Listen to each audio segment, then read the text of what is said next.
Welcome back. You're with Capital Connection. I'm Chris Bishop, and now we turn to the subject of Zimbabwe and its tanking economy.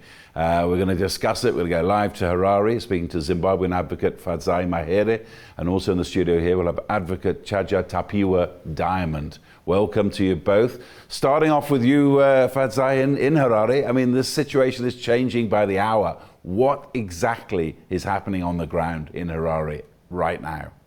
The country is still very tense. Most people have stayed away from their businesses, from work. Shops are all closed. Transport is not moving, public transport, and the internet is completely shut down. So barring voice telephone calls, nobody can get in touch with anyone. We understand that in the townships, the soldiers have barricaded roads and continue to beat people up, and there have been reports of shootings as well.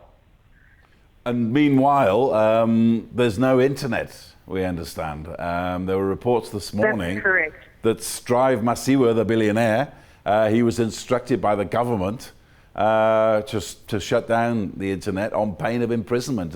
What are you hearing there in Harare?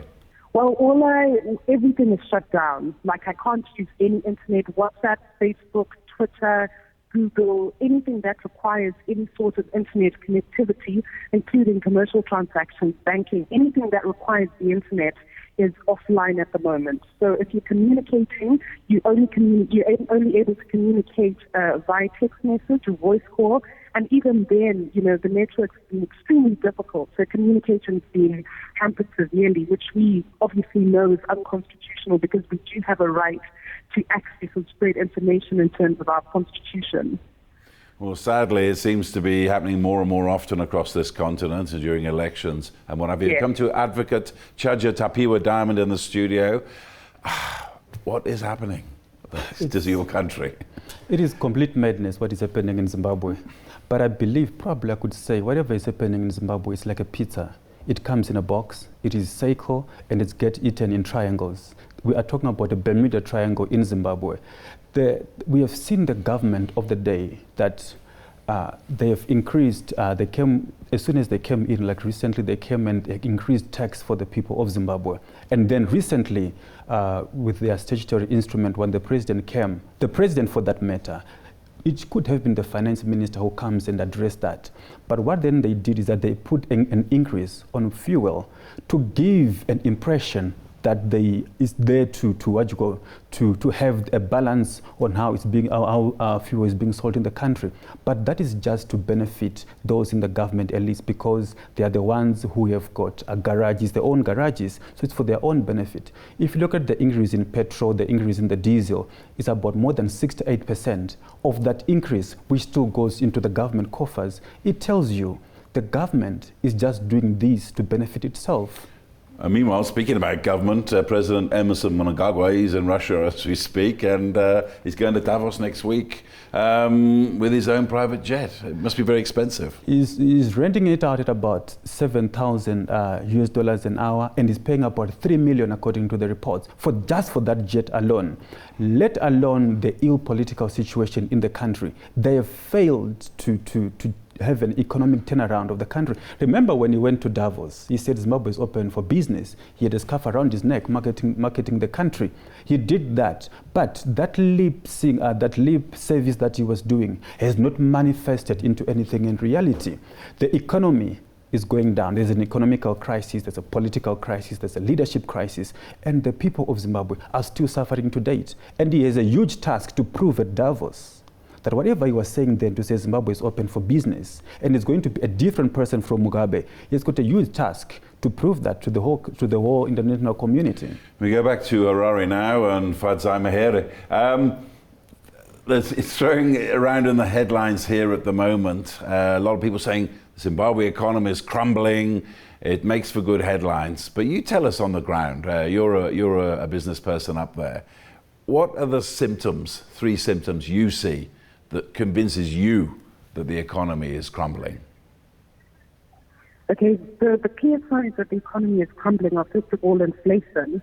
Prices are increasing at an exponential rate, and most people cannot afford basic goods and services because their salaries aren't increasing at the same rate. Second of all, we've got the question of the currency in Zimbabwe. We've got huge currency distortion stemming from the fact that the government introduced a fictitious bond note, which operates in effect like a Zim dollar that has crashed significantly, even though legally and formally it's meant to be 1:1 with the US dollar. That's led to all sorts of opportunities for arbitrage, which are taken advantage of mostly by people at the top, political elites that run businesses. And then thirdly, you've got the issue of the fuel increases. The cost of fuel in Zimbabwe is equivalent to 45 rands a litre, which is higher than anywhere in the region. And that's had a ripple effect across all sectors of the economy. And then obviously because we've got the huge domestic debt and foreign debt that the government has got no plan to pay back. And also because the government continues to spend, just like you highlighted, the private jet, government spending continues to go up without any plan to actually be productive. And then finally, we've got the issue of the fundamentals. Our economy is not producing. We're importing far too many things. All these raw materials require foreign currency, and there's no plan by the government to try and get local industry moving. They're trying to court foreign governments for aid, but we know that the engines of the economy rely upon the locals of the economy, local businesses being effective, but the ecosystem is just rigged against local business here. Just one last question before I come back to the studio here, is that I was with your president at Davos last year. I read their investment document and I thought at the time it was very, very weak, given the circumstances and the dire situation of the economy. What could he possibly hope for to do differently this year that he, clearly failed to do last year?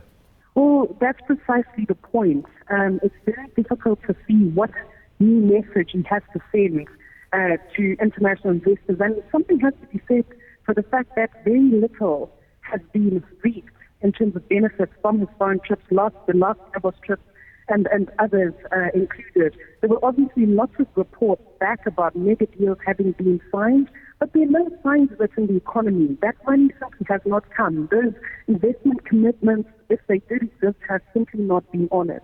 So what it points to is a need by the government to try and address the concerns of investors and address why they don't want to come.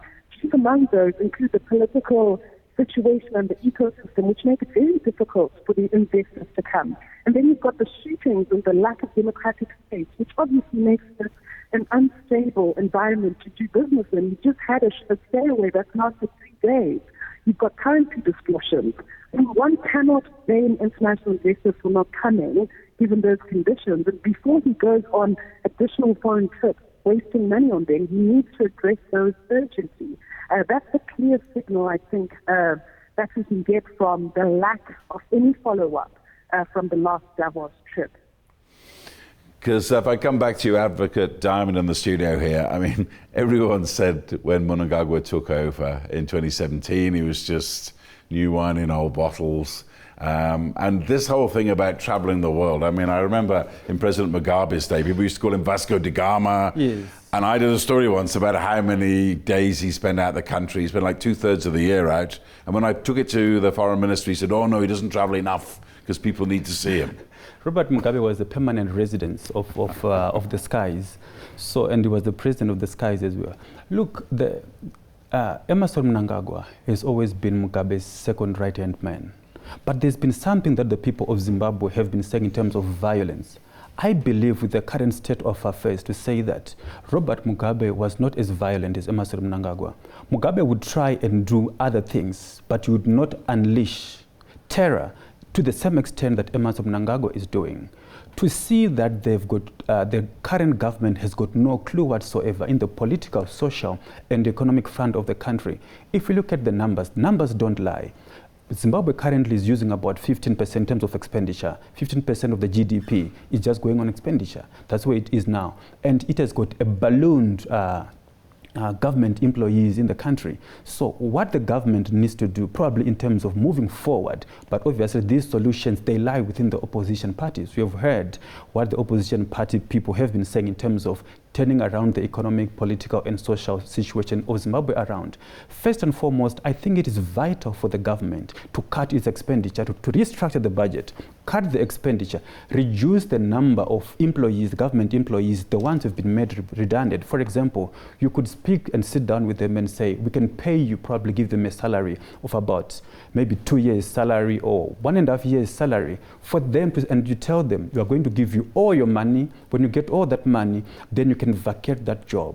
It gives them a little bit of security, but what then it does is that it helps the country in avoiding the hidden costs. You get the hidden costs in the perks that they have, the traveling costs, all those things that they have. So you then have a cut in terms of expenditure, and then you can invest more, because the bill of Zimbabwe on its own, the majority of the money that Zimbabwe has is not going into investment of infrastructure development and so forth. It goes just to pay the salaries. So that needs to change. That would be the first thing that the government has to do.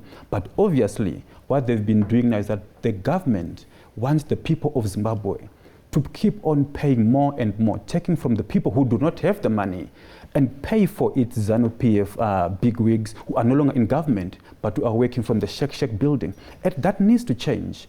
If you look at what they've been doing now, unleashing terror in the community of Zimbabwe, the people of Zimbabwe, according to the constitution, they are justified in demonstrating, and speaking to the government. This is the only way the people can speak to the government, by going into the streets and say, look, government, this is where we need you to address these issues. But the government is closing its ears to the people of Zimbabwe. And you ask yourself, isn't the government supposed to be listening to its people? In return, they are killing people right now in Zimbabwe. And that is not right. But we're going to go back to Harare one last time, Fadzayi Mahere. I mean, you stood in the last elections for public office. The whole point about Emmerson Mnangagwa is that he won this election, according to the newspapers, and he's likely to win probably the next one. So what's the alternative for the economy and the country in the next decade? Well, I think if there are no fundamental political changes, then that's going to spell disaster, unfortunately, for the Zimbabwean economy. Unfortunately, the ruling party has got no interest in rebuilding the Zimbabwean economy in a genuine way. And we say this because people who are corrupt and have allegations of corruption against them continue to go free. Businesses at the top continue to externalize money. Whenever there's any revenue from diamonds and mineral wealth, that sort of thing, the money only goes to the people at the top. It never comes back down to Treasury. No serious attempts have been made by this government to resolve the land question. How do we make those farms productive? How do we give tenure to farmers so that we can grow our own food and boost our exports like we used to do? What plan is in place to manage investors that want to invest in agriculture and mines? So far, there's just too much military involvement in business, and unfortunately, that's how ZANU-PF survives. That's how they accrue political patronage. So it's not in their interest to reform themselves out of power. So unless a way is found around that, Zimbabwe is going to continue in crisis, and it's been in crisis for 20 years. That will just continue unless they change. So, we just have to hope that the citizens will continue to rise up and make a strong statement against the government that no, this country belongs to everyone. It needs to start working for everyone and not just the few. Well, thank you very much. On the line to us there from Harare, Fadzayi Mahere, and in the studio here, Advocate Chadya Tapiwa Diamond on the vexed question of the economic future of Zimbabwe, their country. I'm afraid that's all we've got time for on this edition of Capital Connection. Do join us again every Monday and Wednesday. Hopefully next week I'll be reporting for this program from Davos in Switzerland. But do tune in at 6:30 p.m. CAT. From me, Chris Bishop, it's good night.